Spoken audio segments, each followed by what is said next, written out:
ದೇವರ ಪರಿಶುದ್ಧವಾದ ನಾಮಕ್ಕೆ ಸ್ತೋತ್ರ ಉಂಟಾಗಲಿ. ಇಲ್ಲಿ ಬಂದಂಥ ಮತ್ತು ಆನ್ಲೈನಲ್ಲಿ ನನ್ನನ್ನು ನೋಡ್ತಾ ಇರುವಂಥ ಎಲ್ಲರನ್ನೂ ಯೇಸುವಿನ ನಾಮದಲ್ಲಿ ನಿಮ್ಮನ್ನು ಆಹ್ವಾನಿಸ್ತೇನೆ. ಆಮೆನ್. ಈ ಗುಡ್ ಫ್ರೈಡೇ ದಿನದಲ್ಲಿ ನಿಮ್ಮೆಲ್ಲರನ್ನು ಆಹ್ವಾನಿಸ್ತೇನೆ. ಆಮೆನ್. ಎಲ್ಲರೂ ಗುಡ್ ಫ್ರೈಡೇ ಅಂದರೆ ಗಂಜಿ ಕುಡಿಯೋದು, ಯೇಸು ಸ್ವಾಮಿನ ಹೆಂಗೆ ಹೊಡೆದ್ರು ಇದೆಲ್ಲ ಮಾತಾಡ್ತಾರೆ. ನಾವೇನಂತೀವಿ ಅಂದರೆ ಹೊಡೆದಾಯಿತು, 2,000 ವರ್ಷಗಳ ಹಿಂದೆಯೇ ಗಂಜಿ ಕುಡ್ದಾಯಿತು, ಎದ್ದಾಯಿತು. ಸೊ ವರ್ಷ ನಾವು ಅದನ್ನು ಮಾಡಲ್ಲ. ಆದರೂ ಅದನ್ನು ನೆನೆಸ್ಕೊಬೇಕು ಅನ್ನೋದು ಎಲ್ಲ ಸಭೆಗಳ ಕರ್ತವ್ಯ. ಯೇಸು ಸ್ವಾಮಿ ಹೆಂಗೆ ಸತ್ರು ಅಂತ ಎಲ್ಲ ಸಭೆಗಳಿಗೂ ಗೊತ್ತು, ಆದರೆ ಯಾಕೆ ಸತ್ರು ಅನ್ನೋದು ಸ್ವಲ್ಪ ಸಭೆಗಳಿಗೆ ಮಾತ್ರ ಗೊತ್ತು. ಸೊ ಇವಾಗ ನಮ್ಮ ಟಾಪಿಕ್ಕು ಯೇಸು ಸ್ವಾಮಿ ಹೆಂಗೆ ಸತ್ರು ಅನ್ನೋದಕ್ಕಿಂತ ಯಾಕೆ ಸತ್ರು ಅನ್ನೋದ್ರಲ್ಲೇ ನಮಗೆ ಬಿಡುಗಡೆ. ಆಮೇಲೆ ಸೊ ಎಲ್ಲ ಸಭೆಗಳು ಯೇಸು ಸ್ವಾಮಿ ಪಾಡುಗಳು ಹೆಂಗೆ ಅಂದರೆ ಅವರು ಹೋರಾಟ ಹೇಗೆ ಕಷ್ಟಪಟ್ಟರು, ಹೇಗೆ ಶಿಲುಬೆಯಲ್ಲಿ ಸತ್ರು, ಹೇಗೆ 7 ಮಾತನ್ನು ಮಾತಾಡಿದ್ರು, ಹೆಂಗೆ ಪ್ರಾಣ ಬಿಟ್ಟರು, ಲಾಸ್ಟ್ ಮಾತು ಏನು ಹೇಳಿದ್ರು, ಇದನ್ನೆಲ್ಲ ಹೇಳಿ ವಿವರಿಸಿ ಈ ಗುಡ್ ಫ್ರೈಡೇನ ಆಚರಿಸ್ತಾರೆ. ಪ್ಲಸ್ ರಿಸರೆಕ್ಷನ್ ಡೇಯಲ್ಲಿ 3ನೇ ದಿವಸ ಯೇಸು ಸ್ವಾಮಿ ಎದ್ರು ಅನ್ನೋದನ್ನು ಆಚರಿಸ್ತಾರೆ.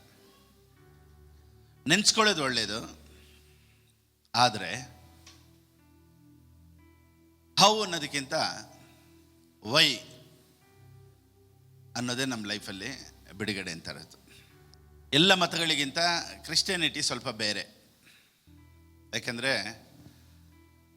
ಎಲ್ಲ ಮತಗಳು ದಂಡನೆಯನ್ನು ಮಾತಾಡುತ್ತೆ, ಪನಿಷ್ಮೆಂಟನ್ನು ಮಾತಾಡುತ್ತೆ. ಕ್ರಿಶ್ಚಿಯಾನಿಟಿ ಮಾತ್ರನೇ ಫರ್ಗಿವ್ನೆಸ್ನ ಮಾತಾಡೋದು, ಕ್ಷಮಾಪಣೆ ಬಗ್ಗೆ ಮಾತಾಡೋದು. ಆಮೇನ್. ಸೊ ಇಲ್ಲಿ ಬಂದರೆ ದೇವರು ದಂಡಿಸ್ತಾರೆ, ಪನಿಷ್ ಮಾಡ್ತಾರೆ ಅಂತಲ್ಲ. ಸಭೆಗೆ ಬಂದರೆ ದೇವರು ಕ್ಷಮಿಸ್ತಾರೆ ಅನ್ನೋ ಸಂದೇಶನ ಹೇಳೋದಕ್ಕಾಗಿಯೇ ದೇವರು ಪಾಸ್ಟರ್ ಫಿಲಿಪ್ ಬಾಬುನ ಅಪಾಯಿಂಟ್ ಮಾಡಿ ಇಟ್ಟಿರೋದು. ಆಮೆನ್. ಅದಕ್ಕೆ ಎಲ್ಲ ದೇವರುಗಳು ಕೈಯಲ್ಲಿ ಒಂದೊಂದು ಆಯುಧಗಳನ್ನ ಇಟ್ಕೊಂಡಿರ್ತಾರೆ. ನಮ್ಮ ದೇವ್ರ ಕೈಯಲ್ಲಿ ಏನೂ ಇಲ್ಲ. ಹೊಸ ಒಡಂಬಡಿಕೆಯಲ್ಲಿ ಗಾಡ್ ಫರ್ಗಿವ್ಸ್ ಅನ್ನೋದಿಲ್ಲ, ಈ ಆಲ್ರೆಡಿ ಫರ್ಗಿವ್ಸ್. ದೇವ್ರು ಕ್ಷಮಿಸ್ತಾರೆ ಅಲ್ಲ, ದೇವ್ರು ಕ್ಷಮಿಸಿದ್ದಾರೆ ಅನ್ನೋದೇ ನಾವು ಮಾತನಾಡುವಂಥ ಒಂದು ಸತ್ಯ. ಆಮೆನ್. ಹಳೆ ಒಡಂಬಡಿಕೆ ವಾಕ್ಯ ಹೆಂಗೆ ಗೊತ್ತಾ? ಮ್ಯಾಥ್ಯೂ 6:12, ಮತ್ತಾಯನ ಬರೆದ ಪುಸ್ತಕ 6:12. ನಮಗೆ ತಪ್ಪು ಮಾಡಿದವರನ್ನು ನಾವು ಕ್ಷಮಿಸಿದಂತೆ ನಮ್ಮ ತಪ್ಪುಗಳನ್ನು ಕ್ಷಮಿಸು. ನಮ್ಮ ತಪ್ಪುಗಳನ್ನು ಕ್ಷಮಿಸು. ಇದು ಮತ್ತಾಯನ ಬರೆದ ಪುಸ್ತಕ 6ನೇ ಅಧ್ಯಾಯ 12ನೇ ವಾಕ್ಯ. This verse is old testament. ನೋಡಿ, ಮ್ಯಾಥ್ಯೂ, ಮಾರ್ಕ್, ಲೂಕ್, ಜಾನ್ ಈ 4 ಪುಸ್ತಕಗಳು ಹಳೆ ಒಡಂಬಡಿಕೆಗೆ ಸೇರಿದೆ. ಯೇಸು ಸ್ವಾಮಿ ಸತ್ತು 3ನೇ ದಿವಸ ಜೀವಂತವಾಗಿ ಎದ್ದಿದ ಮೇಲೇ ಹೊಸ ಒಡಂಬಡಿಕೆ ಸ್ಟಾರ್ಟ್ ಆಗೋದು. ಸೊ ಹೊಸ ಒಡಂಬಡಿಕೆಯಲ್ಲಿ ಮತ್ತಾಯನ ಬರೆದ ಪುಸ್ತಕ ಮತ್ತೆ ಮಾರ್ಕ್, ಲೂಕ, ಯೋಹಾನನ್ ಇದೆ ಅಂತ ಹೇಳಿ ಅದು ಹೊಸ ಒಡಂಬಡಿಕೆ ಅಂತ ಅನ್ಕೊಬಾರ್ದು. ಅದು ಹೊಸ ಒಡಂಬಡಿಕೆಯಲ್ಲಿ ಇದ್ರೂ ಕೆಲವೊಂದು ವಾಕ್ಯಗಳು ಯೇಸು ಸ್ವಾಮಿ ಹೇಳಿದ್ದನ್ನು ಬಿಟ್ಟು ಕೆಲವದೆಲ್ಲ ಹಳೆ ಒಡಂಬಡಿಕೆಗೆ ಸೇರಿದ್ದು. ದ ಬುಕ್ ಆಫ್ ಅಪೋಸ್ತಲರಿಗೆ ಬರೆದ ಪುಸ್ತಕದಿಂದನೇ ಹೊಸ ಒಡಂಬಡಿಕೆ ಸ್ಟಾರ್ಟ್ ಆಗೋದು. ದೇವ್ರ ವಾಕ್ಯ ಏನು ಹೇಳುತ್ತೆ ಅಂದರೆ, ನಮಗೆ ತಪ್ಪು ಮಾಡಿದವರನ್ನು ನಾವು ಕ್ಷಮಿಸಿದಂತೆ ನಮ್ಮ ತಪ್ಪುಗಳನ್ನು ಅಂದರೆ ನೀವು ಕ್ಷಮಿಸಿದ್ರೇ ದೇವರು ಕ್ಷಮಿಸೋದು. ಸೊ ಹಳೆ ಒಡಂಬಡಿಕೆಯ ಪ್ರಾರ್ಥನೆ ಏನು? ನೀವು ಕ್ಷಮಿಸಿಲ್ಲ ಅಂದರೆ ಕ್ಷಮಿಸಲ್ಲ. ಇದು ಹಳೆ ಒಡಂಬಡಿಕೆ. ಹೊಸ ಒಡಂಬಡಿಕೆ ಏನು ಹೇಳುತ್ತೆ ನೋಡೋಣ ಬನ್ನಿ. ಎಫೆಸದವರೆಗೆ ಬರೆದ ಪುಸ್ತಕ 4ನೇ ಅಧ್ಯಾಯ 32ನೇ ವಾಕ್ಯ. The book of Ephesians chapter 4 verse 32. ಒಬ್ಬರಿಗೊಬ್ಬರು ಉಪಕಾರಿಗಳಾಗಿಯೂ ಕರುಣೆ ಉಳ್ಳವರಾಗಿಯೂ ಜನಗಮಿಸಿ ಕ್ಷಮಿಸುವವರಾಗಿಯೂ ಇರ್ರಿ. ನೆಕ್ಸ್ಟ್, ದೇವರು ನಿಮಗೆ ಕ್ರಿಸ್ತನಲ್ಲಿ ಕ್ಷಮಿಸಿದನಲ್ಲ. ಸೊ ಇವಾಗ ನೀವು ಕ್ಷಮಿಸಿದ್ರೆ ದೇವ್ರು ಕ್ಷಮಿಸ್ತಾರೆ ಅಲ್ಲ, ಫಸ್ಟು ದೇವ್ರು ಕ್ಷಮಿಸ್ಬಿಟ್ರು, ಅದಕ್ಕೆ ನೀನು ಕ್ಷಮಿಸು. ಅದೇ ಹಳೆ ಒಡಂಬಡಿಕೆಗೂ ಹೊಸ ಒಡಂಬಡಿಕೆಗೂ ಇರುವಂಥ ವ್ಯತ್ಯಾಸ. ಈಗ ಹೊಸ ಒಡಂಬಡಿಕೆಯಲ್ಲಿ ದೇವರು ಕ್ಷಮಿಸ್ತಾರೆ ಅಲ್ಲ, ಕ್ಷಮಿಸಿದ್ದಾರೆ ಅನ್ನೋದೇ ಸತ್ಯವೇದ ಹೇಳುತ್ತೆ. Amen. God will not forgive, he has already forgiven you. So Easter ಅಂದರೆ ಏನು ಗುರುತು ನೋಡಿ? ಕ್ರಿಸ್ಮಸ್ ಗುರ್ತೇನು? ಸ್ಟಾರ್. ಗುಡ್ ಫ್ರೈಡೆ ಗುರ್ತೇನು? ಕ್ರಾಸ್. ಈಸ್ಟರ್ ಗುರ್ತೇನು? Easter egg. ಯಾವುದನ್ನು ಮೊಟ್ಟೆಯಿಂದ ಆಚೆ ಬಂದ ಮೇಲೆ ತಿರ್ಗಾ ಮೊಟ್ಟೆ ಒಳಕ್ಕೆ ಹೋಗೋಕ್ಕೆ ಚಾನ್ಸ್ ಇಲ್ಲ. ಒಂದು ಸತಿ ಯೇಸು ಸ್ವಾಮಿ ಸಮಾಧಿಯಿಂದ ಆಚೆ ಬಂದ ಮೇಲೆ ಇನ್ಮೇಲೆ ಎಟ್ಟನ್ನಲ್ಲಾಗಿ ಸಮಾಧಿಗೆ ಹೋಗುವಂಥ ಚಾನ್ಸೇ ಇಲ್ಲ. ಕ್ರೈಸ್ತರಿಗೂ ಅಷ್ಟೇ, ಒಂದು ಸತಿ ನೀನು ಸತ್ತ ಮೇಲೆ ನಿತ್ಯಕ್ಕೂ ನೀನು ದೇವ್ರ ಜೊತೆ ಇರ್ತೀಯ ಅನ್ನೋದೇ ಗುರುತು. Amen. Thank you Jesus. So resurrection is the victory of the church. So ಸಭೆ ಬಂದ್ಬಿಟ್ಟು ಇಲ್ಲಿ ಸೈತಾನನೊಂದಿಗೆ ಯುದ್ಧ ಮಾಡುವಂಥ ಒಂದು ಜಾಗ ಅಲ್ಲ ಸಭೆ, ಸೆಲೆಬ್ರೇಷನ್ ಮಾಡುವಂಥ ಒಂದು ಜಾಗ. ಸಭೆ ಅನ್ನೋದು ಯುದ್ಧ ಮಾಡೋ ಜಾಗ ಅಲ್ಲ, ಕೊಂಡಾಡುವಂಥ ಒಂದು ಜಾಗ. ಇವತ್ತು ಸಭೆ ಏನು ಮಾಡ್ಬಿಡ್ತದೆ ಅಂದರೆ all the churches are fighting against devil. ಯೇಸುವಿನ ನಾಮದಲ್ಲಿ ಎಲ್ಲ ಸೈತಾನನ ಕ್ರಿಯೆಗಳು, ಇದೆಲ್ಲ ಕೇಳೋದಕ್ಕೆ ಅಪ್ಪ ಏನು ಪವರ್ಫುಲ್ ಆಗಿದೆ, ಓ ಏನು ಸಭೆಪ್ಪ ಇದು, ಎಲ್ಲರೂ ಯೇಸುವಿನ ನಾಮದಲ್ಲಿ ಸೈತಾನ ಕ್ರಿಯೆಗಳನ್ನ ಕಟ್ತಾ ಇದ್ದಾರೆ. ಕೇಳಿಸ್ಕೊಳ್ಳೋಕೆ ಚೆನ್ನಾಗಿರ್ತೈತೆ, ಆದರೆ ಬಿಬ್ಲಿಕಲ್ ಆಗಿ ಅಸಹ್ಯವಾಗಿರ್ತೈತೆ. ದೆವ್ವಗಳನ್ನು ಕಟ್ತೀನಿ, ಯೇಸುವಿನ ನಾಮದಲ್ಲಿ ಎಲ್ಲನ ಬಂಧಿಸ್ತೀನಿ, ಅದೆಲ್ಲ ಚೆನ್ನಾಗಿದೆ ಕೇಳೋಕ್ಕೆ. ಆದರೆ ನೀವು ಯಾರು ಅಂತ ಗೊತ್ತಾಗ್ಬಿಟ್ರೆ ಇಂಥ ಪ್ರೇಯರ್ಗಳೆಲ್ಲ ನೀವು ಮಾಡೋದಿಲ್ಲ. ಸೈತಾನನ ಕಟ್ಟಿ ಸೈತಾನನನ್ನು ಬಂಧಿಸಿ, ಯಾಕಿಷ್ಟು ಕಟ್ಟು ಬಂಧಿಸ್ಬೇಕು ಅವನ್ನ ಹೇಳಿ ನೋಡೋಣ. ನೀವೊಂದು ಆನ್ಸರ್ ಹೇಳಿ. ಸೈತಾನನ್ನು ಯಾಕೆ ಕಟ್ಟಬೇಕು, ಯಾಕೆ ಬಂಧಿಸ್ಬೇಕು ಬ್ರದರ್? ಸೈತಾನನ್ನ ಕಟ್ಬಿಟ್ಟು ಅಲ್ಲೇ ಇರಿಸ್ಕೊಳ್ಳೋಣ ಅಂತ ಪಕ್ಕದಲ್ಲೇ, ಅವನ್ನೆಲ್ಲ ಹೋಗೋನ್ನ ಕಟ್ಬಿಟ್ಟು ನಾವೇ ಇಟ್ಕೊಳ್ಳೋ ಥರ. ಹಾಂ ಸರಿ, ಯಾಕೆ ಕಟ್ಟೋದು ಹೇಳಿ ನೋಡೋಣ. ಸಿಂಹ ಥರ ಬರೋಕ್ಕೆ ಟ್ರೈ ಮಾಡ್ತಾನೆ, ಆಮೇಲೆ ಕಟ್ಟಾಕಿದ್ಮೇಲೆ ಕುಂತಿರೋ ಜಾಗದಲ್ಲಿ ಕೂಗಾಡ್ತಾ ಇರ್ತಾನೆ. ಸೊ ಇವು ಕಟ್ಟಾಕ್ಬಿಟ್ಟು ನಿಮ್ಮ ಮನೇಲಿ ಕೂಗಾಡ್ತಾವನ? ಇವಾಗ ನಿಮ್ಮ ಮನೇಲಿ ಕಟ್ಬಿಟ್ಟು ಬಂದಿದ್ದೀರಾ, ಮನೇಲಿ ಕೂಗಾಡ್ತೈತೆ. ಹಾಂ ಬೇರೆ ಏನಾದರೂ ಯೋಚನೆ ಮಾಡಿ. ಯೇಸುವಿನ ನಾಮದಲ್ಲಿ ಬಂಧಿಸ್ತೀನಿ ಅವನ್ನ ಅಂತ ಹೇಳ್ತಾರಲ್ಲ, ಏನಕ್ಕೆ ಬಂಧಿಸ್ಬೇಕು ಅವನ್ನ? ಸೈತಾನ ಎದುರಿಸ್ತೀನಿ ಇಲ್ಲಿ ಅಂತ. ಓಕೆ, ಬೇರೆ ಬಲಿಷ್ಠನನ್ನು ಮುಂಚೆ ಏನು ಮಾಡ್ಬೇಕಂತೆ? ಕಟ್ಟಬೇಕು. ಸರಿ, ಇಲ್ಲಿವ್ರಿಗೆ ಎಷ್ಟು ಕಟ್ಟಿದ್ದೀರಾ ನೀವು? Right, okay. ಬೇರೆ ಬೇರೆ ಸೊ ಎಲ್ಲ ಬಲಿಷ್ಠನ ಕಟ್ಬಿಟ್ಟು ಬಂದಿದ್ದೀರಾ ಹಂಗಾರೆ. ಅದಕ್ಕೆ ನೀವು ಇಷ್ಟು ಸುಸ್ತಾಗಿ ಕುಂತಿದ್ದೀರಾ. ಯಾಕಪ್ಪ ನಮ್ಮ ವಿಶ್ವಾಸಿಗಳು ಇಷ್ಟು ಟಯರ್ಡ್ ಆಗಿದೆ? ಮಾಸ್ಟರ್ ಬಲಿಷ್ಠನನ್ನು ಕಟ್ಬಿಟ್ಟು ಬಂದಿದ್ದೀನಿ ಹಂಗ. ಬೇರೆ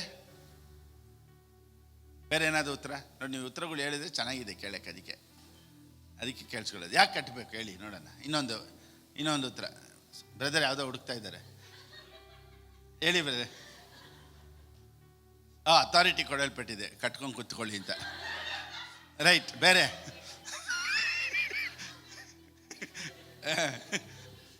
ಬೇರೆ ಏನಮ್ಮ? ಬೇರೆ ಆನ್ಸರ್ಸ್? ಚಿಲ್ಬೇಲಿ ಮುಗಿಸ್ಬಿಟ್ರು, ಎಲ್ಲ ಕಟ್ಟಾಕಿ ಆಯಿತು. ನಾವೇನು ಕಟ್ಟಾಕ್ಬೇಕಾಗಿದ್ದಂಥ ಅವಶ್ಯಕತೆ ಇಲ್ಲ. ನೀನೇನು ಹೇಳ್ತೀಯ? ತುಂಬ ಇದೆ ಪಾಸ್ಟರ್ ಆ ಥರ ನಿಮ್ಮ ಹತ್ರ ಹೇಳೋಕ್ಕೆ. ಯಾಕೆ ಬೇಕು? ಏನು ಹೇಳಿದ್ರು ನೀವು ಉಲ್ಟಾನೇ ಹೇಳ್ತೀರಾ. ಅದಕ್ಕೆ ಬಂದು ನಾವು ಸೈಲೆಂಟಿಗಿರೋದೇ ಒಳ್ಳೆಯದು ಅಂತ ಕೆಲವರು. ಆದರೂ ಹೇಳಿದರೆ ಚೆನ್ನಾಗಿರುತ್ತೆ, ನಮಗೂ ಸ್ವಲ್ಪ ನೋಡಿ ಹೊಸದಾಗಿ ಹೇಳೋದು ಕೇಳಿಸ್ಕೊಳ್ಳೋದಕ್ಕೆ ಚೆನ್ನಾಗಿರುತ್ತೆ. ಕಟ್ಟೋದು ಏನಕ್ಕೆ ಅವನ್ನ? ಒಂದು ಓಡೋಗ್ಬಾರ್ದು ಅಂತ ಅಲ್ವಾ? ಎರಡನೇದು ತುಂಬ ಗಲಾಟೆ ಮಾಡ್ತಾನೆ, ಕಟ್ಬಿಡೋಣ ಅಂತ ಅಲ್ವಾ? ಸರಿ, ಒಂದು ವೇಳೆ ಕಟ್ಟಿಲ್ಲ ಅಂದರೆ ಸೈತಾನ್ ಏನು ಮಾಡೋಕ್ಕೆ ಅಧಿಕಾರ ಐತೆ ಅವನಿಗೆ? ತಂತ್ರವಾಗಿ ಏಮರ್ಸ್ತಾನೆ. ಬಲಿಷ್ಠನನ್ನು ಕಟ್ಟಿಲ್ಲ ಅಂದರೆ ಏನಾಗುತ್ತೆ? ಇಷ್ಟೊತ್ತು ನೀವೇ ಹೇಳಿದ್ರ, ಇಷ್ಟೊತ್ತು ಕಟ್ಟಬೇಕು ಅಂದ್ರೆ ಒಂದು 10 ನಿಮಿಷದಲ್ಲಿ ತಿರ್ಗಾ ಹೇಳ್ತೀರಾ ಅವನ್ನ ಕಟ್ಟಕ್ಕಾಗಲ್ಲ ಪಾಸ್ಟರ್ ಅಂತ.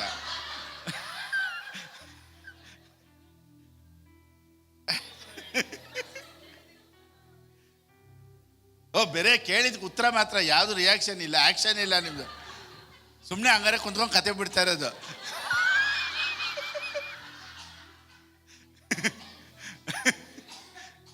ಸರಿ, ಹಂಗಾರೆ ರಿಯಲ್ ಲೈಫಲ್ಲಿ ನೀವು ಯಾವುದನ್ನು ಕಟ್ಟಲ್ಲ ಹಂಗಾರೆ. ರೈಟ್, ಹಂಗಾರೆ ಸರಿ. ಹಂಗಾರೆ ಯಾವುದನ್ನು ನೀವು ಕಟ್ಟಕ್ಕೆ ಹೋಗಲ್ಲ, ಕಟ್ಟಕ್ಕೂ ಆಗಲ್ಲ. ಅವರು ಆಯಿತು, ಅವರು ಆನ್ಸರ್ ಹೇಳ್ಬಿಟ್ರು, ಕಟ್ಟಕ್ಕಾಗಲ್ಲ, ಅವ್ರು ಕಟ್ಟೋದು ಇಲ್ಲ. ನೀವು ಹಿರಿಯ ಮಾಡ್ತಾನ ನಿಮ್ಗಿಂತನಾ?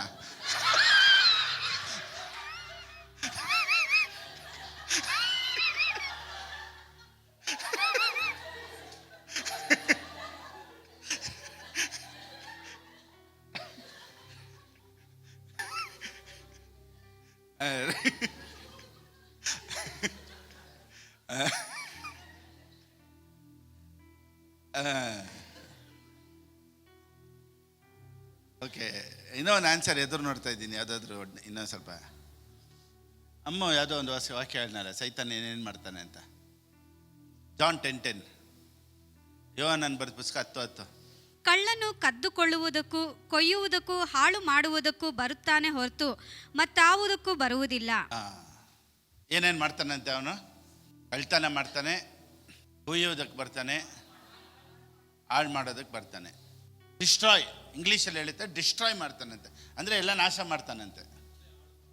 ಹಾಳು ಮಾಡೋದು ಡಿಸ್ಟ್ರಾಯ್ ಅಂದರೆ, ಹಾಳು ಮಾಡೋದು ಅಂದರೆ ಕೆಡ್ಸೋದು, ಅದು ಬೇರೆ. ಡಿಸ್ಟ್ರಾಯ್ ಅಂದರೆ ಎಲ್ಲ ಅಳಿಸ್ಬಿಡೋದು, ನಾಶ ಮಾಡಿಬಿಡೋದು. ಇಂಗ್ಲೀಷಲ್ಲಿ ಡಿಸ್ಟ್ರಾಯ್ ಅಂದರೆ, ಕನ್ನಡದಲ್ಲಿ ನಾಶ ಮಾಡೋದು.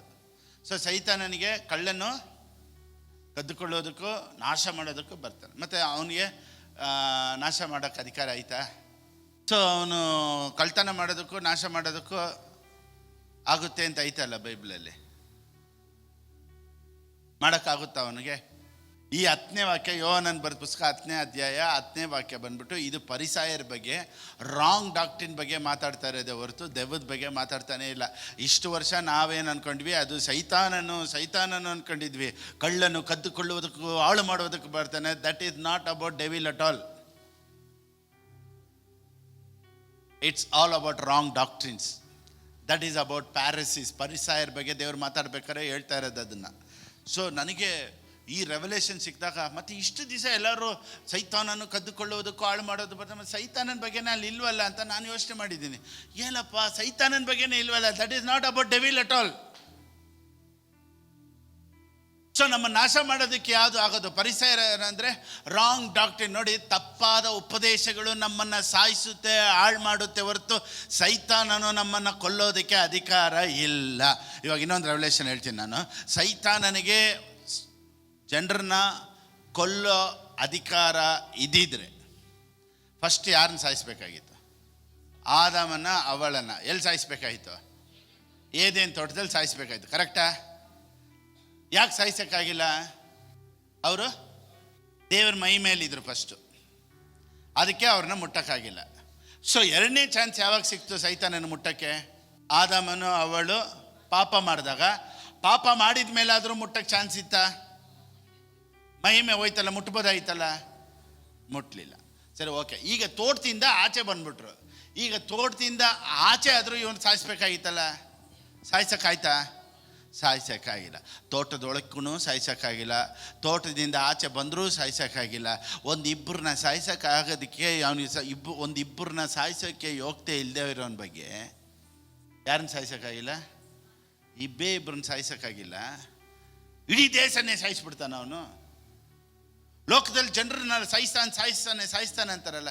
ನಾನೇನು ಹೇಳ್ತೀನಿ, ಇಬ್ಬರನ್ನ ಸಾಯಿಸೋಕ್ಕೆ ಯೋಗ್ಯತೆ ಇಲ್ಲ ಅವನಿಗೆ. ಒಂದು ವೇಳೆ ಅವತ್ತೇ ಆದಾಮನ್ನ ಅವಳನ್ನು ಅವನು ಸಾಯಿಸ್ಬಿಟ್ಟಿದ್ದಿದ್ರೆ ಜನ್ರೇಷನ್ನೇ ಇಲ್ಲ. ಅಂದರೆ ಇದರಿಂದ ಏನು ಗೊತ್ತಾಗುತ್ತೆ ಅಂದರೆ ಅವನಿಗೆ ಸಾಯಿಸೋಕ್ಕೆ ಅಧಿಕಾರ ಇಲ್ಲ. ಮತ್ತು ಯಾಕೆ ಕಟ್ಟೋದು, ಬಿಚ್ಚೋದು, ಕಟಕೋದು? ಏಕೆ? ಚೆನ್ನಾಗಿ ಗಮನಿಸಿ. ಸೈತಾನನಿಗೆ ಸಾಯಿಸೋಷ್ಟು ಅಧಿಕಾರ ಕೊಟ್ಟಿದ್ರೆ, ಒಂದು ವೇಳೆ if God would have given permission to kill people, ಭೂಲೋಕದಲ್ಲಿ ಯಾರು ಇರ್ತಾ ಇದ್ರು? ಆ ಅಧಿಕಾರ ಅವನಿಗಿಲ್ಲ. ಆಮೆನ್. ಒಂದು ವೇಳೆ ದೇವರು ಕೆಟ್ಟವ್ರನ್ನೆಲ್ಲ ಸಾಯಿಸಬೇಕು ಅಂತ ಇದ್ದಿದ್ದಿದ್ರೆ ಭೂಲೋಕದಲ್ಲಿ ಎಷ್ಟು ಜನ ಇರ್ತಾ ಇದ್ರು? ಸೊ ಈ ಭೂಲೋಕದಲ್ಲಿ ದೇವರು ಒಬ್ಬರನ್ನ ಸಾಯಿಸಲ್ಲ, ಸೈತಾನನೂ ಸಾಯಿಸಲ್ಲ. ನಮ್ಮ ಅಪನಂಬಿಕೆನೇ ನಮ್ಮನ್ನು ಸಾಯಿಸ್ತಾ ಇರೋದು. So on this earth only human beings have power. So ಈ ಭೂಮಿ ಮೇಲೆ ಅಧಿಕಾರ ಇರೋದು ಸೈತಾನನಿಗೂ ಇಲ್ಲ, ದೇವರು ಫುಲ್ಲಾಗಿ ಅಧಿಕಾರ ತೊಗೊಂಡು ಸಾಯಿಸೋದಿಲ್ಲ. ಸೊ ಹಾಳಾಗ್ತಾ ಇರೋದಕ್ಕೆ ಕಾರಣ ಏನಂದರೆ ನಮ್ಮಿಂದನೇ. ಸೊ ಎಲ್ಲ ಅಥಾರಿಟಿ ದೇವರು ಮನುಷ್ಯನಿಗೆ ಕೊಟ್ಟಿದ್ದಾರೆ. ಸೊ ನಾವು ಅದನ್ನು ಉಪಯೋಗಿಸಿ ಯೇಸುವಿನ ನಾಮದಲ್ಲಿ ಎಲ್ಲ ನಂದೇ ಅಂತ ನಾವು ಅಧಿಕಾರನ ಚಲಾಯಿಸೋವರೆಗೂ ದೇವರು ವೆಯ್ಟ್ ಮಾಡ್ತಾ ಇರ್ತಾರೆ. ಸೊ ಈ ಅಧಿಕಾರ ನಮ್ಮದು ಅಂತ ಗೊತ್ತಾಗೋವರೆಗೂ heaven is waiting for you. So activate your authority in Jesus name. Amen. Praise the Lord. So ಇವತ್ತಿನ ಸಂದೇಶ ಏನಂದರೆ, ಒಂದು ಇಬ್ಬರನ್ನ ಅವನ ಕೈಲಿ ಸಾಯಿಸೋಕ್ಕಾಗಿಲ್ಲ. ಆದಾಮನು ಅವಳನ್ನು ಸೈತಾನ ಸಾಯಿಸೋಕ್ಕಾಗಲ್ಲ. ಅವನಿಗೆ ಇಬ್ಬರನ್ನ ಸಾಯಿಸೋಕ್ಕಾಗಿಲ್ಲ ಅಂದಮೇಲೆ ನಿನಗೆ ವಿರೋಧವಾಗಿ ನಿಮ್ಮ ಕುಟುಂಬಕ್ಕೆ ವಿರೋಧ ನಿಮ್ಮ ಮಕ್ಕಳನ್ನ ಸಾಯಿಸ್ತಾನೆ ಅಂತ ಭಯ ನಿಮ್ಗೆ ಯಾಕ್ರಿ? ಪಾಸ್ಟರ್, ಒಂದು ವೇಳೆ ನಾವು ಪಾಪ ಮಾಡಿ ನಮ್ಮ ಪಾಪದಿಂದ ಒಂದು ವೇಳೆ ಸಾಯ್ತಾ ಇದ್ದೀವೋ, ಒಂದು ವೇಳೆ ನಾನು ಮಾಡಿದ ಪಾಪನೋ, ಅಥವಾ ನಮ್ಮ ತಂದೆ ಮಾಡಿದ ಪಾಪನೋ, ಅಥವಾ ನಮ್ಮ ಅಜ್ಜಿ ಮಾಡಿದ ಪಾಪನೋ, ಇದರಿಂದ ಏನಾದರೂ ಒಂದು ವೇಳೆ ಶಾಪ ಇರುತ್ತೋ, ಅದಿರಬಾರ್ದು ಅಂತಲೇ ನಿನಗೆ ಬದಲಾಗಿ ನನಗೆ ಬದಲಾಗಿ ದೇವರು ಶಿಲುಬೆಯಲ್ಲಿ ಸತ್ತದ್ದು, ಅದನ್ನೇ ಗುಡ್ ಫ್ರೈಡೆ, ಅದನ್ನೇ ಈಸ್ಟರ್ ಅಂತ ನಾವು ಕೊಂಡಾಡ್ತಾ ಇದ್ದೀವಿ. ಆಮೆನ್. ನೋಡಿ ಬನ್ನಿ, ಒಂದು ವಾಕ್ಯ ಓದೋಣ. The book of Romans chapter 5 verse 8. ರೋಮಪುರದವ್ರು ಬರೆದ ಪುಸ್ತಕ 5ನೇ ಅಧ್ಯಾಯ 8ನೇ ವಾಕ್ಯ. ಆದರೆ ನಾವು ಪಾಪಿಗಳಾಗಿದ್ದಾಗಲೂ ಕ್ರಿಸ್ತನು ನಮಗೋಸ್ಕರ ಪ್ರಾಣ ಕೊಟ್ಟನು. ಎಲ್ಲರೂ ಹೇಳಿ, ಯಾಕೆ ಗುಡ್ ಫ್ರೈಡೆ? ನನಗೋಸ್ಕರ. ಯಾಕ್ರಿ ಗುಡ್ ಫ್ರೈಡೆ? ಎಲ್ಲರೂ ಹೇಳಿ, ಯಾಕ್ರಿ ಗುಡ್ ಫ್ರೈಡೆ? ನನಗೋಸ್ಕರ. ಯಾಕೆ ಪ್ರಾಣ ಕೊಟ್ಟಿದ್ದು ಯೇಸು ಸ್ವಾಮಿ? ನನಗೋಸ್ಕರ. ಸೊ ನೀನು ಸಾಯ್ಬೇಕಾದಂಥ ಜಾಗದಲ್ಲಿ ಯೇಸು ಸ್ವಾಮಿ ಇದ್ದಾರಲ್ಲ, ದಟ್ ಈಸ್ ನಿನಗೆ ಬದಲಾಗಿ. ಓ ಮೈ ಗಾಡ್. ನೀವು ಗುಡ್ ಫ್ರೈಡೆ ದಿವಸ ನೋಡ್ಬಿಟ್ಟು ಅಯ್ಯೋ ಪಾಪ ದೇವ್ರಿಗೆ ಹಿಂಗೆ ಆಗಬಾರ್ದಾಗಿತ್ತು, ನೀವು ಕುಂತ್ಕೊಂಡು ಯೋಚನೆ ಮಾಡ್ತಾ ಇದ್ದೀರಾ. ದೇವರು ಅಯ್ಯೋ ನಿನಗೆ ಹಿಂಗೆ ಆಗಬಾರ್ದಲ್ಲ ಅಂತ ನಿನ್ನ ಜಾಗದಲ್ಲಿ ದೇವ್ರು ಸತ್ತಿದ್ದು. ಸೊ ಇದನ್ನು ನಾವು ಅರ್ಥ ಮಾಡ್ಕೊಬೇಕು. ಓಕೆ, ಒಂದು. ಎರಡನೇದು, ರೋಮನ್ಸ್ 6:10. ರೋಮಾಪುರದವ್ರು ಬರೆದ ಪುಸ್ತಕ 6ನೇ ಅಧ್ಯಾಯ 10ನೇ ವಾಕ್ಯ. ಮರಣವು ಇನ್ನೂ ಆತನನ್ನು ಆಳುವುದಿಲ್ಲವೆಂದು ನಮಗೆ ತಿಳಿದದೆ. ಆತನು ಸತ್ತದ್ದು ಒಂದೇ ಸಾರಿ, ಅದು ಪಾಪದ ಪಾಲಿಗೆ. ಆತನು ಸತ್ತದ್ದು, ಚೆನ್ನಾಗಿ ಗಮನಿಸಿ, ಆತನು ಸತ್ತದ್ದು ಒಂದೇ ಸಾರಿ, ಅದು ಪಾಪದ ಪಾಲಿಗೆ. ಎಲ್ಲರೂ ಹೇಳಿ, ಇನ್ನೊಂದ್ಸತಿ ಹೇಳಿ. ಯೇಸು ಸ್ವಾಮಿ ಏನು ಪಾಪ ಮಾಡಿ ಸತ್ರು? ಯಾವ ಪಾಪನೂ ಮಾಡಿಲ್ಲ. ಆದರೂ ಸತ್ರು ಅಂದರೆ ಕಾರಣ ಆತನು ಮಾಡಿದ ಪಾಪ ಅಲ್ಲ, ನಾನು ನೀವು ಮಾಡಿದ ಪಾಪ. ಓ ಮೈ ಗಾಡ್. First Thessalonians 5:10. 1 ಥೆಸಲೋನಿಕೆ ಅವರಿಗೆ ಬರೆದ ಪುಸ್ತಕ 5ನೇ ಅಧ್ಯಾಯ 10ನೇ ವಾಕ್ಯ. ತನ್ನ ಜೊತೆಯಲ್ಲಿಯೇ ಜೀವಿಸಬೇಕೆಂದು ಆತನು ನಮಗೋಸ್ಕರ ಸತ್ತನು. ಆತನು ನಮಗೋಸ್ಕರ ಸತ್ತನು. ಎಲ್ಲರೂ ಹೇಳಿ, ಗುಡ್ ಫ್ರೈಡೆ ಏನಕ್ಕೆ? ನನಗೋಸ್ಕರ. ಆಮೆನ್. Next, 2 Corinthians 5:14-15. 2 ಕೊರಿಂಥದವರು ಬರೆದ ಪುಸ್ತಕ 5:14-15. ಎಲ್ಲರಿಗೋಸ್ಕರ ಒಬ್ಬನು ಸತ್ತದ್ದರಿಂದ. 1 John 2:1. 1 ಯೋಹಾನನ ಬರೆದ ಪುಸ್ತಕ 2:1. NKJV ಇದೆಯಾ? Okay. V have an advocate. ಎಲ್ಲರೂ ಹೇಳಿ. ಅಡ್ವೊಕೇಟ್ ಅಂದರೆ ಏನು ಗೊತ್ತಾ? ವಕೀಲರು, ಲಾಯರ್. ಈಗ ನನಗೆ ನೀವು ಒಂದು 10 ಕೋಟಿಗೆ ಒಂದು ಲಾಯರ್ ವಾದಾಡ್ತಾರೆ. ನಾನು ಏನು ಮಾತಾಡಲ್ಲ, ಸುಮ್ಮನೆ ಇದ್ದೀನಿ. ಕೋರ್ಟಲ್ಲಿ ಮಾತಾಡ್ತಾನೆ ಅವರೇ ಲಾಯರ್. ಲಾಸ್ಟಿಗೆ ನಮ್ಮ ಲಾಯರ್ ವಿನ್ ಆಗ್ಬಿಟ್ರು, ನಾನು ಸೈಲೆಂಟಿಗೆ ಇದ್ದೀನಿ. 5 ಕೋಟಿ ಲಾಯರ್ಗೆ ಹೋಗುತ್ತಾ, ನನಗೋಗುತ್ತಾ? ನಾನೇನು ಮಾತಾಡೇ ಇಲ್ವಲ್ಲ. ಹಂಗೇನೆ ಯೇಸು ಸ್ವಾಮಿನು ಎಲ್ಲ ಆಶೀರ್ವಾದ ನಿನಗೆ ನೀನು ಸುಮ್ಮನೆ ಇದ್ರು ನಿನಗಾಗಿ ಶಿಲುಬೆಯಲ್ಲಿ ಯುದ್ಧ ಮಾಡಿದ್ರಿಂದ, ಸೊ ನಿನಗೆ ಬರಬೇಕಾಗಿದ್ದು ಬರಲೇಬೇಕು. Because he is an advocate. So lawyer ಮಾಡೋದೆಲ್ಲ ಲಾಯರ್. ಸುಮ್ಮನೆ ನೀವು ನಿಂತಿರ್ಬೇಕು. ಅದಕ್ಕೆ ಬೈಬಲ್ ಹೇಳುತ್ತೆ, we have an advocate. So ಈ ಗುಡ್ ಫ್ರೈಡೆಯಲ್ಲಿ ಯೇಸು ಸ್ವಾಮಿ ಸತ್ತದ್ದು ಯೇಸು ಸ್ವಾಮಿಗಾಗಿ ಅಲ್ಲ, ನನಗಾಗಿ, ನಿಮಗಾಗಿ. Oh my God, thank you Jesus. So ಶಿಲುಬೆ ಮೇಲೆ ಏನು ನಡೀತು ಗೊತ್ತಾ? ದೇವರೇ ಇವ್ರನ್ನ ಕ್ಷಮಿಸು. ಆಮೇನ್. ಸೊ ನಾವು ಮಾಡಿದ ಪಾಪಕ್ಕೆಲ್ಲ ನಮಗೆ ದಂಡನೆ ಸಿಕ್ಕಬೇಕಾಗಿದ್ದಿಲ್ಲ. ನಾನು ಮಾಡಿದ ಪಾಪಕ್ಕೆ, ನೀವು ಮಾಡಿದ ಪಾಪಕ್ಕೆ ನಮಗೆ ಬರಬೇಕಾದಂಥ ಶಾಪಗಳು ಬರಬೇಕಾಗಿಲ್ಲ. ಶಿಲುಬೆಯಿಂದ ನಮಗೆ ಆಶೀರ್ವಾದಗಳು ಬರಬೇಕು.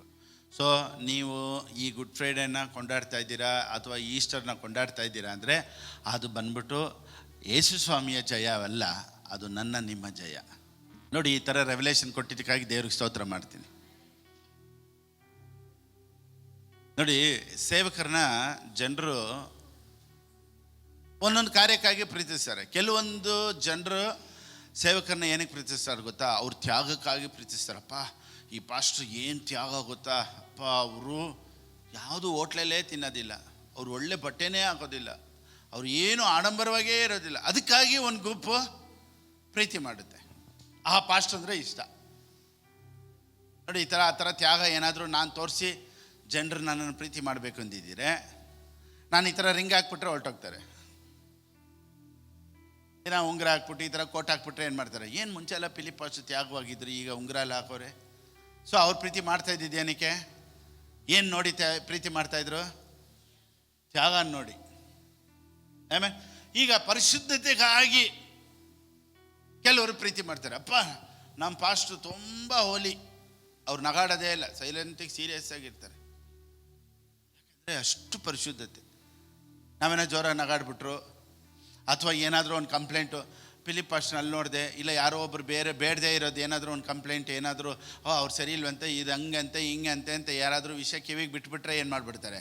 ಆ ಜನ ನಮ್ಮನ್ನು ಪ್ರೀತಿ ಮಾಡೋದನ್ನ ಬಿಟ್ಟುಬಿಡ್ತಾರೆ. ಯಾಕೆ? ಅವ್ರು ನನ್ನನ್ನು ಪ್ರೀತಿ ಮಾಡ್ತಾ ಇದ್ದಿದ್ದೇನಕ್ಕೆ? ಒಂದು ಫಸ್ಟು ತ್ಯಾಗಕ್ಕಾಗಿ, ಎರಡನೇದು ಪರಿಶುದ್ಧತೆಗಾಗಿ. ಸೊ ಪರಿಶುದ್ಧತೆಯಲ್ಲಿ ಎಲ್ಲೋ ಸ್ವಲ್ಪ ಎಡವಟ್ ಆಯಿತು ಅಂತ ಕಂಪ್ಲೇಂಟ್ ಕೇಳಿದ ತಕ್ಷಣ ಏನು ಮಾಡಿಬಿಡ್ತಾರೆ? ಬಿಟ್ಟು ಬಿಡ್ತಾರೆ. ಆದರೆ ನನ್ನನ್ನು ಪ್ರೀತಿ ಮಾಡೋ ಜನ ಏನಕ್ಕೆ ಗೊತ್ತಾ? ತ್ಯಾಗಕ್ಕಾಗಿಯೂ ಅಲ್ಲ, ಪರಿಶುದ್ಧತೆಗಾಗಿಯೂ ಅಲ್ಲ, ಫಿಲಿಪ್ ಪಾಸ್ಟರ್ ಬಾಯಿಂದ ಹೊರಡುವಂಥ ಮಾತುಗಾಗಿ ಪ್ರೀತಿ ಮಾಡ್ತಾರೆ. ಸೊ ಎಲ್ಲ ಆನ್ಲೈನಲ್ಲಿ ನಾನು ನೋಡ್ತಾ ಇರೋರೆಲ್ಲ ಏನಕ್ಕಾಗಿ ನೋಡ್ತಾರೆ ಗೊತ್ತಾ? ಅಪ್ಪ ಫಿಲಿಪ್ ಪಾಸ್ಟರ್ ಮಾತಾಡಿದ್ರೆ ಅವ್ರ ಬಾಯಲ್ಲಿ ಬರೋಂಥ ಒಂದೊಂದು ಮಾತು ನಮಗೆ ತುಂಬ ಖುಷಿ ಆಗುತ್ತೆ. ನೋಡಿ, ಆ ಥರ ಆನ್ಲೈನಲ್ಲಿ ನಾನು ನೋಡ್ತಾ ಇರೋರೆಲ್ಲ ನಾನು ನೋಡೋದಕ್ಕೆ, ನನ್ನನ್ನು ಪ್ರೀತಿ ಮಾಡೋದಕ್ಕೆ ಕಾರಣ ಏನು ಗೊತ್ತಾ? It's all about revelation. Amen. ಇವಾಗ ನೋಡಿ, ಇವಾಗ ನಾವೊಂದು ಊರಿಗೆ ಹೋಗ್ತೀವಿ ಅಂತ ಇಟ್ಕೊಳ್ಳಿ. ಒಂದು ಊರಿಗೆ ಹೋದರೆ ಆ ಊರನ್ನ ಸುತ್ತಾಡಿ ನೋಡೋದು ಬೇರೆ. ಎರಡನೇದು, ನಮ್ಗೆ ಗೊತ್ತಿರೋರು ಅಥವಾ ನಮ್ಮ ಸ್ವಂತದವರು ಅಥವಾ ನಮ್ಮ ಫ್ರೆಂಡ್ಸು ಯಾರಾದರೂ ನಮ್ಗೆ ಬೇಕಾದವರು ತುಂಬ ಕ್ಲೋಸ್ ಆಗಿರೋರು ಆ ಊರಲ್ಲಿದ್ದರೆ ಆ ಊರು ಹೆಂಗಿರ್ತೈತೆ? ಓ ಅಪ್ಪ ಸೂಪರಾಗಿರುತ್ತೆ. ಆವಾಗ ಒಂದು ಎನರ್ಜಿ. ಆಮೇಲೆ ಇವಾಗ ನಾನು ನೋಡಿ ಎಲ್ಲ ಮೀಟಿಂಗ್ಗಳಿಗೂ ಹೋಗೋದಿಲ್ಲ. ಕೆಲವೊಂದು ಮೀಟಿಂಗಲ್ಲಿ ಜನ ಕೈ ತಟ್ತಾರೆ ಅಂತ ಹೋಗೋದಿಲ್ಲ. ಕೈ ತಟ್ಟೋ ಜನ ಬರ್ತಾರೆ ಹೋಗ್ತಾರೆ. ಆದರೆ ನಿಜವಾಗ್ಲೂ ಪ್ರೀತಿ ಮಾಡೋ ಜನ ರೆವಲೇಷನ್ಗಾಗಿ, ಅಂಥವ್ರಿಗಾಗಿಯೇ ಇವಾಗ ನಾನು ಮಾತಾಡ್ತಾ ಇರೋದು. ಆಮೇಲೆ ನೋಡಿ, ಯಾವುದೋ ಒಂದು ಊರಿಗೆ ಹೋದರೆ ಅಲ್ಲಿ ಒಬ್ಬರು ಇಂಪಾರ್ಟೆಂಟ್ ಪರ್ಸನ್ ನೋಡೋಕೆ ಹೋದಾಗ ಖುಷಿ ಇರುತ್ತೆ. ಇವಾಗ ಅನೇಕರು ನೋಡಿ ಬೆಂಗಳೂರಿಗೆ ಬರೋದಿಲ್ಲ. ಒಂದು ವೇಳೆ ಊರಲ್ಲಿರೋರೆಲ್ಲ ಬೆಂಗಳೂರಿಗೆ ಬರಬೇಕು ಅಂದರೆ ಫಸ್ಟ್ ಬೆಂಗಳೂರಿಗೆ ಹೋದರೆ ಯಾರು ನೋಡಬೇಕು ಅನ್ಸುತ್ತೆ ಗೊತ್ತಾ? ಫಿಲಿಪ್ ಪಾಸ್ಟರ್ ನೋಡಬೇಕು. ಯಾಕೊತ್ತಾ? ಬೆಂಗಳೂರಲ್ಲಿ ಫಿಲಿಪ್ ಪಾಸ್ಟರ್ ಇದ್ದಾರೆ ಅಂತ ಹೇಳಿ ಅಲ್ಲಿಂದ ಜರ್ನಿ ಮಾಡ್ಕೊಂಡು ಖುಷಿಯಾಗಿ ಬರ್ತಾರೆ. ಕಾರಣ ಏನು ಗೊತ್ತಾ? ಇಲ್ಲಿ ಒಂದು ಪರ್ಸನ್, ಬೆಂಗಳೂರಲ್ಲಿರೋ ಒಂದು ಪರ್ಸನ್, ಆ ಖುಷಿಯಲ್ಲೇ ಅನೇಕರು ಬರ್ತಾರೆ. ಆಮೇನ್. ಸೊ ಆ ಥರ ನೀವು ಬೆಂಗಳೂರಿಗೆ ಬಂದಾಗೆಲ್ಲ ನಮ್ಮನ್ನು ವಿಸಿಟ್ ಮಾಡಿ. ಮನೆಗೆ ಬಂದು ನೋಡಬೇಡಿ, ಚರ್ಚಿಗೆ ಬಂದು ನೋಡಿ. ಯಾಕಂದರೆ ಒಬ್ಬೊಬ್ಬರೇ ಮನೆಗೆ ಬಂದರೆ ಆಮೇಲೆ ನಾನು ಮನೇಲಿ ಇರೋಕ್ಕಾಗಲ್ಲ. ಯಾವಾಗೆಲ್ಲ ನಾನು ನೋಡಬೇಕು ಅನಿಸುತ್ತೋ ಅಥವಾ ಬೆಂಗಳೂರು ಬಂದಾಗೆಲ್ಲ ಒಂದು ವಿಸಿಟ್ ಕೊಡಿ ನಮ್ಮ ಚರ್ಚಿಗೆ. ಎಲ್ಲರೂ ಈ ಚರ್ಚಿಗೆ ಒಂದು ದಿವಸ ಬನ್ನಿ, ಎದುರುಗಡೆ ಭೇಟಿಯಾಗೋಣ. ಅನೇಕರು ಹೇಳ್ತಾರೆ, ಪಾಸ್ಟರ್ ಒಂದು ದಿವಸ ನಿಮ್ಮ ಊರಿಗೆ ಬರಬೇಕು, ನಿಮ್ಮ ಚರ್ಚಿಗೆ ಬರಬೇಕು ಅಂತ ಅನೇಕರು ಹೇಳ್ತಾರೆ. ನಿಮ್ಗೆ ಯಾವಾಗೆಲ್ಲ ಒಂದು ಬೆಂಗಳೂರು ಬರಬೇಕು ಅನಿಸುತ್ತೋ ಒಂದು ಸತಿ ಬಂದು ನಮ್ಮನ್ನು ನೋಡ್ಕೊಂಡು ಹೋಗಿ. ನಾನು ನಿಮ್ಮನ್ನು ನೋಡೋದಕ್ಕೆ ಒಂದು ಅವಕಾಶ ಸಿಗುತ್ತೆ. Price the Lord. ಸೊ ನಮ್ಮ ಕೈ ತಟ್ಟ ಜನ ಇಂಪಾರ್ಟೆಂಟ್ ಅಲ್ಲ. ಯೇಸು ಸ್ವಾಮಿ ಒಂದು ಕಡೆ ಹೇಳ್ತಾರೆ, ಯಾರು ನನ್ನ ಚಿತ್ತನ ನೆರವೇರಿಸ್ತಾರೋ ಅವರೇ ನನಗೆ ಅಮ್ಮ, ತಂದೆ, ತಾಯಿ, ತಂಗಿ ಎಲ್ಲ ಅಂತಾರೆ. ಆಮೇನ್. ಯಾರಂತೆ ತಂಗಿ? ಅಕ್ಕ, ತಂಗಿ, ಅಣ್ಣ, ತಮ್ಮದಿರಲ್ಲ ಯಾರಂತಾರೆ ಯೇಸು ಸ್ವಾಮಿ? ಚಿತ್ತನ ನೆರವೇರಿಸೋರೆಲ್ಲ ಅಮ್ಮ, ಅಕ್ಕ, ತಂಗಿ ಅಂತೆ. ಆ ರೀತಿ ನನಗೆ ತುಂಬ ಅಮ್ಮಂದಿರು, ತುಂಬ ಅಕ್ಕ ತಂಗಿರು, ಅಣ್ಣ ತಮ್ಮಂದಿರು, ಹುಬ್ಳಿ, ಧಾರವಾಡ, ಈ ಥರ ಮಂಗಳೂರು, ಚಿಕ್ಕಮಂಗ್ಳೂರು, ಈ ರೀತಿ ಕರ್ನಾಟಕ, ಹೊರದೇಶ ಎಲ್ಲ ಕಡೆನೂ ನನ್ನ ಫಾಲೋವರ್ಸ್ ಇದ್ದಾರೆ. ಅಂದರೆ ಅದು ಬಂದ್ಬಿಟ್ಟು ಕೈ ತಟ್ಟೋ ಫಾಲೋವರ್ಸ್ ಅಲ್ಲ, ರೆವಲೇಷನ್ನ ಹುಡುಕೋ ಫಾಲೋವರ್ಸು. ಸೊ ಇವತ್ತು ದೇವರು ಈ ಸಂದೇಶನ ಕೊಟ್ಟಿದ್ದಾರೆ. ಈ ರೆವಲೇಷನ್ಗಾಗಿ ದೇವರು ನಿಮ್ಮನ್ನು ಹೆಚ್ಚೆಚ್ಚಾಗಿ ಆಶೀರ್ವದಿಸಲಿ. Amen. So God likes forgiveness and the people who forgives. ಆಮೇಲೆ ದೇವರು ಕ್ಷಮಿಸುವ ದೇವರು, ಮತ್ತು ಕ್ಷಮಿಸುವಂಥವ್ರನ್ನ ದೇವರಿಗೆ ಇಷ್ಟ. ಆಮೇಲೆ ಹೋದ ಸತಿ ನಾನು ಹೇಳಿದೆ, ದಾವೀದನನ್ನು ದೇವರು ಇಷ್ಟಪಟ್ಟಿದ್ದ ಕಾರಣ ಏನು? ಕ್ಷಮಿಸುವವನು. ದಾವೀದನಿಗೆ ಅಬ್ಸಲೋಮು ಈಗ ಅವನು ಕೆಟ್ಟವನ ಒಳ್ಳೆಯವನ ಅನ್ನೋ ಮುಖ್ಯ ಇಲ್ಲ, ಅವನು ಮಗ. ಅದೇ ರೀತಿಯೇ ದೇವರು ಸಹ, ನೀವು ಒಳ್ಳೆಯವರ ಕೆಟ್ಟವರ ನನ್ನ ಮುಖ್ಯ ಅಲ್ಲ, ನೀವು ನಾನು ಮಕ್ಕಳು. ನೀವು ಮಕ್ಕಳು. ಯಾಕೆ ದೇವರಿಗೆ ನಾನು ನೀವು ಇಷ್ಟ ಗೊತ್ತಾ? ನಾವು ತುಂಬ ಒಳ್ಳೆಯವರು. David loves Absalom because he is his son, not because Absalom was holy. Because he's his son David loved Absalom. Amen. ಇವತ್ತು ದೇವರು ನಿಮ್ಮನ್ನು ಪ್ರೀತಿಸೋದಕ್ಕೆ ಕಾರಣ ಏನು ಗೊತ್ತಾ? ನೀವು ಶಿಲುಬೆಯಲ್ಲಿ ಯೇಸು ಸ್ವಾಮಿ ಸತ್ತದನ್ನು ನಂಬಿಟ್ರ, ಯೇಸು ಸ್ವಾಮಿ 3ನೇ ದಿವಸ ಜೀವಂತವಾಗಿ ಎದ್ದುಬಿಟ್ರು ಅಂತ ನಂಬಿಟ್ರ, ಆತನ ಹೆಸರಿನಲ್ಲಿ ದೀಕ್ಷಾಸನ ತೊಗೊಂಬಿಟ್ರ, ಚರ್ಚಿಗೆ ಬರ್ತಾ ಇದ್ದೀರ, ವಾಕ್ಯನ ಕೇಳ್ತಾ ಇದ್ದೀರಾ, ನೀವು ಮಕ್ಕಳಾಗ್ಬಿಟ್ರ.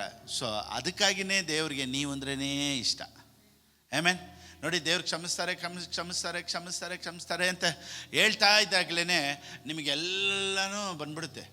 ಆಮೇಲೆ ಒಂದು ಎರಡನೇದು, ದೇವ್ರು ಕ್ಷಮಿಸ್ತಾರೆ, ಪ್ರೀತಿ ಉಳ್ಳೆ ದೇವರು ಅಂತ ಹೇಳಿದ್ರೆ ನೀನು ಇದು ಮಾಡು ಅದು ಮಾಡು ಅಂತ ಹೇಳ್ಬೇಕಾದಂಥ ಅವಶ್ಯಕತೆ ಇಲ್ಲ, ನೀವು ಮಾಡ್ತಾನೆ ಇರ್ತೀರ ರೀ. ನೋಡಿ, ಲೂಕ್ 7:36 ಓದಿ. 36 ಲೂಕನಿಗೆ ಬರ ಪುಸ್ತಕ 7:36. ಫರಿಸಾಯರಲ್ಲಿ ಒಬ್ಬನು ಆತನನ್ನು ತನ್ನ ಜೊತೆಯಲ್ಲಿ ಊಟ ಮಾಡಬೇಕೆಂದು ಬೇಡಿಕೊಂಡಾಗ ಆತನು ಆ ಫರಿಸಾಯನ ಮನೆಗೆ ಹೋಗಿ ಊಟಕ್ಕೆ ಒರಗಿಕೊಂಡನು. ಆಗ ಆ ಊರಲ್ಲಿದ್ದ ದುರಾಚಾರಿಯಾದ ಒಬ್ಬ ಹೆಂಗಸು, ನೋಡಿ, ದುರಾಚಾರಿಯಾದ ಒಬ್ಬ ಹೆಂಗಸು ಇಂಗ್ಲಿಷಲ್ಲಿ ಏನು ಹೇಳುತ್ತೆ? A women in the city was A Sinner. ಏನು ಸಿನ್ನರು? ಏನು ಸಿನ್ ಮಾಡ್ತಾ ಇದ್ಲಿ? ಏನು ಪಾಪ ಮಾಡ್ತಾ ಇದ್ಲಿ? ದುರಾಚಾರ ಇದ್ರೆ ಏನು ಗೊತ್ತಾ? ವ್ಯಭಿಚಾರ. ದುರಾಚಾರಿಯಾದ ಒಬ್ಬ ಹೆಂಗಸು ಫರಿಸಾಯನ ಮನೆಯಲ್ಲಿ ಆತನ ಊಟಕ್ಕೆ ಹೊರಗಿದ್ದಾನೆಂದು ಗೊತ್ತು ಹಿಡ್ಕೊಂಡು ಸುಗಂಧ ತೈಲದ ಭರಣಿಯನ್ನು ತೆಗೆದುಕೊಂಡು ಬಂದು ಹಿಂದೆ ಆತನ ಪಾದಗಳ ಬಳಿಯಲ್ಲಿ ನಿಂತುಕೊಂಡು, ನೋಡಿ, ಸುಗಂಧ ತೈಲದ ಭರಣಿಯನ್ನು ತೆಗೆದುಕೊಂಡು, ಸುಗಂಧ ತೈಲದ ಭರಣಿ ಅಂದರೆ ಏನು ಗೊತ್ತಾ? ಪರ್ಫ್ಯೂಮ್. ಇದೇನು ಪರ್ಫ್ಯೂಮ್ ಹೊಡೆದಿದ ತಕ್ಷಣ ಯೇಸು ಸ್ವಾಮಿಗೆ ಅಷ್ಟು ಖುಷಿ ಆಗೋಯ್ತು? ಹೇಳಿ ನೋಡೋಣ, ಏನಿರಬೇಕು? ಕಾಸ್ಟ್ಲಿ ಒಂದು. ಎರಡನೇದು, she had the best crucifixion. So ಅದು ಯೇಸು ಸ್ವಾಮಿಯ ಕ್ರೂಸಿಫಿಕೇಶನ್ಗೂ ಸೂಚಿಸುತ್ತೆ. ಒಂದು ನೋಡಿ, ನಾನು ಒಂದು ಹೇಳ್ತೀನಿ ನೋಡಿ, ಇವಾಗ ಈ ಅಡಲ್ಟ್ರಿ ಮಾಡ್ತಾರಲ್ಲ, ಈ ವ್ಯಭಿಚಾರ ಮಾಡ್ತಾರಲ್ಲ, ಅವರು 3ರಲ್ಲಿ ಸೇವಿಂಗ್ಸ್ ಮಾಡ್ತಾರೆ. ಒಂದು ಆರ್ನಮೆಂಟ್ಸು, ಅವ್ರ ಹಾಕೋ ಅಲಂಕಾರ. ಎರಡನೇದು ಬಟ್ಟೆ. ಮೂರನೇದು perfume is to attract people. ಈ ದಂಧೆ ಮಾಡೋರು, ಈ ಕೆಲಸ ಮಾಡೋರೆಲ್ಲ ಹೆಂಗೆ ಗೊತ್ತಾ? ಪರ್ಫ್ಯೂಮ್ ಹಾಕ್ತಾರೆ ನೋಡಿ, ಆ ಪರ್ಫ್ಯೂಮಲ್ಲೇ ಅವರು ಹೋದಾಗ ಕಾಸ್ಟ್ಲಿ ಪರ್ಫ್ಯೂಮ್, ಅವಾಗ ಕ್ಲೀನಾಗಿದ್ದಾಳೆ ಅಂತ ಆ ಪರ್ಫ್ಯೂಮನ್ನೇ ಒಬ್ಬ ಮನುಷ್ಯನನ್ನು ಅಟ್ರಾಕ್ಟ್ ಮಾಡ. ಅವಳು ಹೊಡೆದುಬಿಟ್ಲು ಅಂದರೆ ಏನು ಅರ್ಥ ಗೊತ್ತಾ? ನನಗೆ ಇನ್ಮೇಲೆ ಈ ಕಸಬಿಗಿಂತ ನನಗೆ ನಿನ್ನ ಪಾದನೇ ಮುಖ್ಯ ಅಂತ ಅವಳು ಒಪ್ಪಿಸ್ಕೊಡೋಣ. ಅದಕ್ಕೇನೆ ಯೇಸು ಸ್ವಾಮಿ ಅಷ್ಟು ಖುಷಿ ಪಟ್ಟಿದ್ದು. ಆ ಥರ ಗೊತ್ತಾಗಿರೋ ಎಲ್ಲರೂ ಮಡಿಕೆಯಲ್ಲಿ ತೊಗೊಂಬಂದು ಹೊಡೆದಾಕಿರೋರಪ್ಪ. ಯೇಸು ಸ್ವಾಮಿ ಖುಷಿಯಾಗಿದ್ದಿದ್ರೆ ಎಲ್ಲರೂ ಮಡಿಕೆಯಲ್ಲೇ ಪರ್ಫ್ಯೂಮ್ ತೊಗೊಂಬಂದು ಹೊಡೆದಾಕಿರೋ. ಅದಕ್ಕಲ್ಲ, ಆ ಪರ್ಫ್ಯೂಮ್ ಯೇಸು ಸ್ವಾಮಿಗೆ ಇಷ್ಟ ಅಂತಲ್ಲ. That was our profession. Perfume is to attract people. ನೋಡಿ, ಈ ವಾಕ್ಯ ಹಿಂಗೆ ಇಟ್ಕೊಂಡ್ಬಿಡಿ, ಒಂದೆರಡು ವಾಕ್ಯ ಬೇಗ ಓದ್ಬಿಡೋಣ. ಸಾಂಗ್ ಆಫ್ ಸಾಲಮನ್ 4:10, ಪರಮಗೀತೆ 4:10, 5:5. 2 ವಾಕ್ಯನ ಕನ್ನಡದಲ್ಲಿ ಬೇಗ ಓದಮ್ಮ.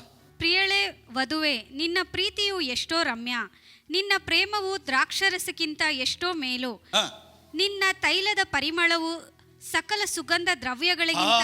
ನೋಡಿ, ನಿನ್ನ ಪ್ರೀತಿ ಎಲ್ಲ ವರ್ಣಿಸ್ಬಿಟ್ಟು ಏನು ಹೇಳ್ತಾ ಗೊತ್ತಾ? ನಿನ್ನ ತೈಲ ನಿನ್ನ ಮೇಲಿದೆಯಲ್ಲ ಪರ್ಫ್ಯೂಮು, ವಾವ್ ಅಂತಾಳೆ. ಸೊ ಈ ಪ್ರೊಫೆಷನ್ಗೆ ಮುಖ್ಯವಾದದ್ದು ಪರ್ಫ್ಯೂಮು. ನೆಕ್ಸ್ಟ್ 5:5. ಅಗುಳಿಯ ಹಿಡಿಗಳಲ್ಲಿ ನನ್ನ ಕೈಗಳಿಂದ ರಕ್ತಬೋಳವು, ನನ್ನ ಬೆರಳುಗಳಿಂದ ಅಚ್ಚ ರಕ್ತಬೋಳವು ಸುರಿಯಿತು. ಇಂಗ್ಲೀಷಲ್ಲಿ ಇದೆಯಾ? With liquid, my fingers with liquid Mir. Liquid Mir ಅಂದರೆ ಫುಲ್ ಬಾಡಿ ಸ್ಪ್ರೇ, ವಾಸನೆ. ಸೊ ಇವಳು ಅದಕ್ಕೇನೆ ಬೈಬಲ್ ಏನೇನು ಹೇಳ್ತಾ ಗೊತ್ತಾ? ಫಸ್ಟ್ ಈ ಹೆಂಗಸು ದುರಾಚಾರಿ ಅಂತ ಆಯ್ಕೈತೆ. ಎರಡನೇದು ಪರ್ಫ್ಯೂಮ್ ತೊಗೊಂಬಂಡ್ಲು ಅಂತೈತೆ. ಏನು ಗೊತ್ತಾ? ಅದು ಅವಳು ಪ್ರೊಫೆಷನ್ಗೆ ಇಟ್ಕೊಂಡಿದ್ದಂಥ ಪರ್ಫ್ಯೂಮ್ ತೊಗೊಂಬಂದು ಯೇಸು ಸ್ವಾಮಿ ಪಾದಕ್ಕೆ ಹೊಡೆದ್ಬಿಟ್ಲು. ದೇವರೇ, ನನಗೆ ಅದಕ್ಕಿಂತ ಮುಖ್ಯ, ನನ್ನ ಪ್ರೊಫೆಷನ್ಗಿಂತ ನಿನ್ನ ಪ್ರೀತಿನೇ. ಅದಕ್ಕೆ ಯೇಸು ಸ್ವಾಮಿ ಹೇಳ್ತಾರೆ, ಇವಳು ಭಾಳವಾಗಿ ಕ್ಷಮಿಸಲ್ಪಟ್ಟಿದ್ದಾಳೆ. ಓ my god, price the lord. ಯಾಕೆ ಇವಳು ಕ್ಷಮಿಸಲ್ಪಟ್ಲು ಗೊತ್ತಾ? ಪ್ರೀತಿ ತೋರಿಸ್ತಾ ಇದ್ದಾಳೆ. ದೇವರೇ, ನೀನೇ ಬೇಕು. ಸೊ ಅವಳು ಅದನ್ನೆಲ್ಲ ಬಿಟ್ಬಿಟ್ಟು ನೀನೇ ಬೇಕು ಅಂತ ಪರಿಮಳ ತೈಲನ ಹೊಡೆದ್ಬಿಟ್ಟು ದೇವ್ರ ಪಾದದಲ್ಲಿ ಕುಂತ್ಕೊಂಡ್ಲಲ್ಲ, ದೇವ್ರಿಗೆ ಇಷ್ಟ ಆಗಾಯಿತು. ಲೂಕನಿಗೆ ಬರೋ ಪುಸ್ತಕ 7:47. ಹೀಗಿರಲು ನಾನು ಹೇಳುವ ಮಾತೇನೆಂದರೆ, ಇವಳ ಪಾಪಗಳು ಬಹಳವಾಗಿದ್ದರೂ ಅವು ಕ್ಷಮಿಸಲ್ಪಟ್ಟಿವೆ. ಇದಕ್ಕೆ ಪ್ರಮಾಣವೇನೆಂದರೆ, ಇವಳು ತೋರಿಸಿದ ಪ್ರೀತಿ ಬಹಳ. ಅಷ್ಟೇ. ಎಲ್ಲಿ ಪ್ರೀತಿ ಇದೆಯೋ ಅಲ್ಲಿ ಫರ್ಗಿವ್ನೆಸ್ ಇದೆ. ಎಲ್ಲಿ ಫರ್ಗಿವ್ನೆಸ್ ಇದೆಯೋ ಅಲ್ಲಿ ಪ್ರೀತಿ ಇದೆ. ಇನ್ನೊಂದ್ಸತಿ ಹೇಳಿ, ಎಲ್ಲಿ ಪ್ರೀತಿ ಇದೆಯೋ ಅಲ್ಲಿ ಫರ್ಗಿವ್ನೆಸ್ ಇದೆ. ಎಲ್ಲಿ ಫರ್ಗಿವ್ನೆಸ್ ಇದೆಯೋ ಅಲ್ಲಿ ಪ್ರೀತಿ ಇದೆ. ಇವತ್ತು ನಾನು ಫರ್ಗಿವ್ನೆಸ್ ಬಗ್ಗೆ ಮಾತಾಡ್ತಾ ಇದ್ದೀನಿ ಅಂದರೆ ನಿನಗೆ ಪ್ರೀತಿ ಇನ್ನೂ ದೇವ್ರ ಮೇಲೆ ಹೆಚ್ಚಾಗುತ್ತೆ ಅಂತ. ಆಮೆನ್. ಸೊ ಇವತ್ತು ದೇವ್ರ ಮೇಲೆ ಇಟ್ಟಿರುವಂಥ ಪ್ರೀತಿ ಇನ್ನೂ ಹೆಚ್ಚಾಗಲಿ, ದೇವ್ರಿಗಾಗಿ ಎಲ್ಲರೂ ಹುಚ್ಚಾಗಲಿ, ಪ್ರೀತಿಯಲ್ಲಿ ಎಲ್ಲರೂ ಇನ್ನೂ ಖುಷಿ ಪಡಲಿ. ಸೊ ದೇವ್ರಿಗೆ ಕ್ಷಮಿಸುವಂಥ ದೇವರು, ದೇವ್ರಿಗೆ ಕ್ಷಮಿಸಿದಂಥ ದೇವರು, ಆತನ ಶಿಲುಬೆಯಲ್ಲಿ ಸತ್ತಿದೆ ನಿನಗಾಗಿ, ಆತನ 3ನೇ ದಿವಸ ಎದ್ದಿದ್ದೆ ನಿನಗಾಗಿ. ಸೊ ದೇವರ ಪ್ರೀತಿ ತೋರಿಸುವಂಥ ಒಂದು ಜಾಗನೇ ಶಿಲುಬೆ. ಸೊ ದೇವ್ರು ತನ್ನ ಪ್ರಾಣನೇ ಕೊಟ್ಟು ನಿನ್ನನ್ನು ಪ್ರೀತಿಸ್ತೀನಿ ಅಂತ ಹೇಳ್ಬಿಟ್ರು. ದೇವರು ತನ್ನ ಪ್ರಾಣನೇ ಕೊಟ್ಬಿಟ್ರು ಅಂದರೆ ನಿನಗಾಗಿ ಎಲ್ಲವನ್ನ ಕೊಡ್ತಾರೆ. God bless.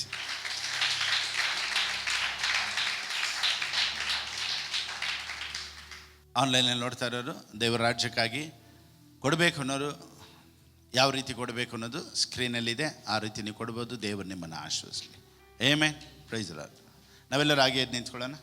ಪ್ರೀತಿ ಸ್ವರೂಪಿಯ ಸ್ತೋತ್ರಪ್ಪ, ನಮ್ಮೊಂದಿಗೆ ನೀನು ಮಾತನಾಡಿದ್ದಕ್ಕಾಗಿ ಸ್ತೋತ್ರ. ಈ ದಿನ ವಿಶೇಷವಾದಂಥ ದಿನ. ಯಾಕೆಂದರೆ ದೇವರೇ, ಯಾಕೆ ನೀನು ಸತ್ತದ್ದು, ಯಾಕೆ ಜೀವಂತವಾಗಿ ಎದ್ದದ್ದು ಅನ್ನೋ ರೆವಲೇಷನ್ ದೇವರೇ ನಮಗೆ ನೀನು ಕೊಟ್ಟಿದ್ದಕ್ಕಾಗಿ ಸ್ತೋತ್ರ. ಈ ಸಂದೇಶ ಅನೇಕರ ಜೀವಿತಗಳಲ್ಲಿ ಒಂದು ಬಿಡುಗಡೆಯನ್ನು ತರುತ್ತೆ ಅನ್ನೋದರಲ್ಲಿ ಯಾವ ವಿಧವಾದಂಥ ಸಂದೇಹ ಇಲ್ಲ. ಇವತ್ತು ನಮ್ಮೊಂದಿಗೆ ನೀನು ಮಾತನಾಡಿದ್ದಕ್ಕಾಗಿ ಸ್ತೋತ್ರಪ್ಪ. ಎಲ್ಲ ಸ್ತುತಿಗ ನಮ್ಮ ಮಹಿಮೆ ನಿನಗೆ ಸಲ್ಲಿಸಿ ಯೇಸು ಕ್ರಿಸ್ತನ ನಾಮದಲ್ಲಿ ಪ್ರಾರ್ಥಿಸ್ತೇನೆ ತಂದೆಯೇ, ಆಮೇನ್. ನನ್ನ ಮನವೇ ಯೆಹೋವನನ್ನು ಕೊಂಡಾಡು, ನನ್ನ ಸರ್ವೇಂದ್ರಗಳೇ ಆತನ ಪವಿತ್ರ ನಾಮವನ್ನು ಕೀರ್ತಿಸಲಿ. ನನ್ನ ಮನವೇ ಯೆಹೋವನನ್ನು ಕೊಂಡಾಡು, ಆತನು ಮಾಡಿದಂಥ ಉಪಕಾರಗಳಲ್ಲಿ ಒಂದನ್ನಾದರೂ ಮರೆಯಬೇಡ. ಆಮೇನ್, ಆಮೇನ್, ಆಮೇನ್. ನಮ್ಮ ಕರ್ತನಾದ ಯೇಸು ಕ್ರಿಸ್ತನ ಕೃಪೆಯು, ತಂದೆಯಾದ ದೇವರ ಪ್ರೀತಿಯು, ಪವಿತ್ರಾತ್ಮನ ಅನ್ಯೋನ್ಯತೆಯು ಯಾವಾಗಲೂ ಎಂದೆಂದಿಗೂ ನಮ್ಮೊಂದಿಗೂ ನಿಮ್ಮೊಂದಿಗೂ ಇರಲಿ. Amen, amen, amen. Praise Lord. God bless you all.